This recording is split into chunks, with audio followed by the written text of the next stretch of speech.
49th question. What should we do to preserve groundwater for future generations? So future generations కోసం ఏం చేయాలి? Use it as a shared resource, conserve it, avoid over extraction and recharge it. So మనం ఇది ఏం చేయాలి? మనకు future generation కోసం ఉండాలి అని అంటే మనం నీటిని అందరి ఆస్తిగా భావించి తక్కువగా తోడుతూ అంటే తక్కువగా ఉపయోగిస్తూ ఎక్కువ నీరు భూమిలోనికి రీఛార్జ్ అయ్యే విధంగా చేయాలి. ఎక్కువ నీరు భూమిలోనికి రీఛార్జ్ అయ్యే విధంగా చేయాలి. క్వశ్చన్ నెంబర్ 50 చూడండి.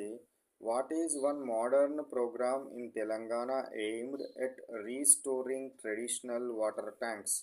సో తెలంగాణ లోపల పాత చెరువులను పునరుద్ధరించడం కోసం చేపట్టిన ఒక పథకం పేరు అడుగుతున్నాడు. ఒక పథకం పేరు, ఏం పథకం అది? మిషన్ కాకతీయ. ఏ పథకాన్ని ఉపయోగిస్తున్నాం మనము? మిషన్ కాకతీయను ఉపయోగిస్తున్నాము. మిషన్ కాకతీయను ఉపయోగించి చెరువులను రీస్టోర్ చేస్తున్నాము.